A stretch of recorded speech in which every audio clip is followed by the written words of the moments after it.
ഒടുവിൽ മോദിയുടെ കരച്ചിലും തുടങ്ങി. എങ്ങനെയാണെന്നല്ലേ, രാജ്യം ഭരിക്കുന്ന പ്രധാനമന്ത്രി ഇപ്പോൾ ഈ ഒരു കാര്യമൊക്കെ ഭയന്നുകൊണ്ട്, അതായത് തെരഞ്ഞെടുപ്പ് ഭയന്നുകൊണ്ട് എന്തൊക്കെ കാര്യങ്ങളാണ് പറയുന്നത്. വിദ്വേഷ പ്രസംഗം ഉൾപ്പെടെ മണ്ടത്തരങ്ങളാണ് പറഞ്ഞുകൊണ്ടിരിക്കുന്നത്. ഇപ്പോൾ സോഷ്യൽ മീഡിയയിൽ ട്രെൻഡിങ് ആയി മാറിയിരിക്കുന്നതും ഈ ഒരു മണ്ടത്തരമാണ്. അതായത് മോദി കഴിഞ്ഞ ദിവസം നടത്തിയ ഒരു പ്രചാരണ വേളയിലെ കാര്യം.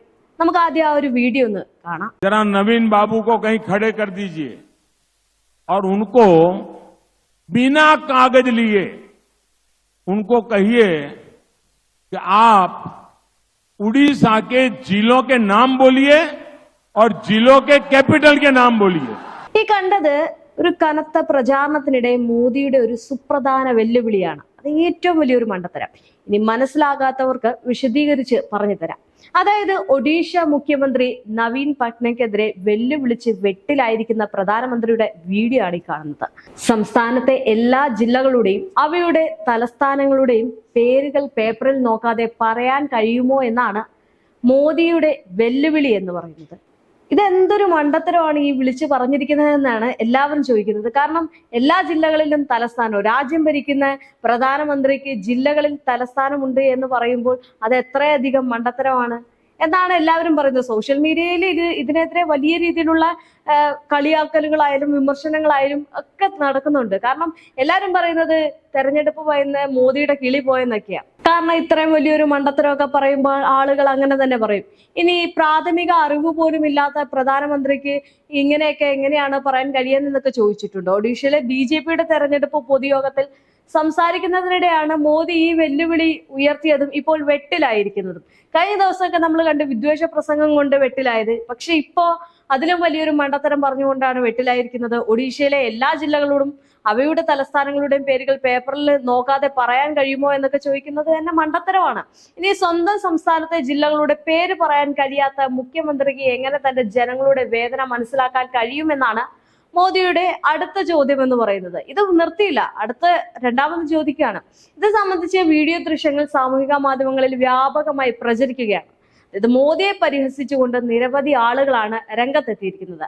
പ്രത്യക്ഷത്തിൽ 2014 മുതൽ ഇന്ത്യയിലെ എല്ലാ ജില്ലകൾക്കും തലസ്ഥാനങ്ങൾ ഉണ്ട് എന്ന് മോദിയെ വിമർശിച്ചുകൊണ്ട് ഒരാൾ എക്സിൽ കുറിച്ചിട്ടുണ്ട്. ഇതുകൊണ്ടാണ് വിദ്യാഭ്യാസം പ്രധാനമാണ് എന്ന് പറയുന്നതെന്ന് മറ്റൊരാൾ വിമർശിക്കുകയുണ്ടായി. കാരണം വിമർശനങ്ങൾ വാരിക്കോരി കൂട്ടുകയാണ് ഈ മണ്ടത്തരത്തിനകത്ത്. ഇതിനു പുറമെ മോദിയുടെ ജില്ലയുടെ തലസ്ഥാനം എന്താണെന്ന് പറഞ്ഞിരുന്നുവെങ്കിൽ നന്നായിരുന്നു എന്നൊക്കെ കുറെ പേര് കമന്റ്സ് ഇടുന്നുണ്ട്. ഈ കമന്റ്സ് ഒക്കെ നോക്കിക്കഴിഞ്ഞാൽ വളരെ രസകരമാണ്. നരേന്ദ്രമോദി സെൽഫ് ഗോൾ അടിക്കുകയാണല്ലോ എന്നൊക്കെ ചോദിച്ച് നിരവധി കമന്റുകളാണ് ഈ ഒരു വീഡിയോയ്ക്ക് വരുന്നത്. ഇന്ത്യക്ക് ഇതുവരെ 14 പ്രധാനമന്ത്രിമാർ ഉണ്ടായിട്ടുണ്ട്. എന്നാൽ അവരിൽ ഒരാൾ മാത്രമാണ് ഇത്തരത്തിൽ പരിഹാസ്യമായ പ്രസ്താവനകളും മണ്ടൻ നുണകളും ജനങ്ങളുടെ മുന്നിൽ പറഞ്ഞിട്ടുള്ളത് എന്നും വിമർശകർ പറയുന്നുണ്ട്. വിദ്വേഷ പ്രസംഗവും അങ്ങനെ തന്നെയാണ്.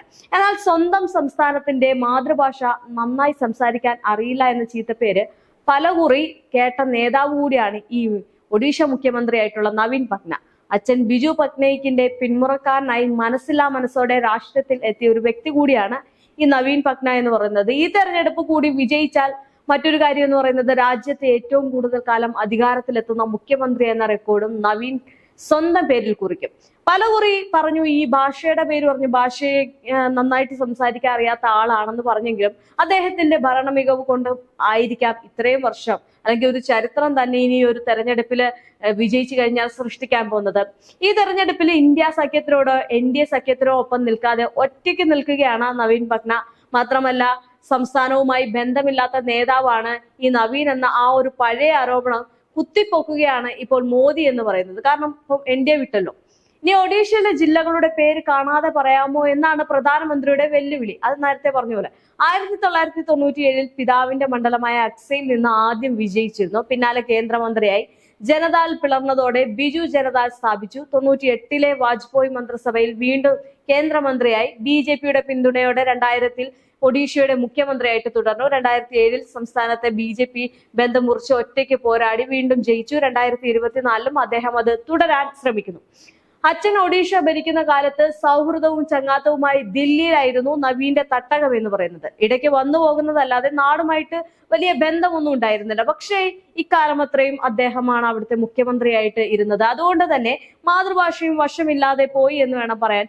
എന്നാൽ അച്ഛന്റെ മരണശേഷം ആ നാടിന്റെ നായക സ്ഥാനം ഏറ്റെടുത്തത് മുതൽ ലാളിത്യത്തിൽ ജീവിച്ച ജനങ്ങളുടെ പ്രശ്നങ്ങൾ പരിഹരിച്ചാണ് 2.5 പതിറ്റാണ്ടിനടുത്ത കാലം നവീൻ ഒഡീഷ ഭരിച്ചിരിക്കുന്നത്. അതായത് പല കുറി കേട്ട് തഴമ്പിച്ച ആരോപണം മോദി പറഞ്ഞെടുത്താലും അത് ഏൽക്കില്ല എന്നാണ് പ്രവർത്തകരുടെ പക്ഷം എന്ന് പറയുന്നത്.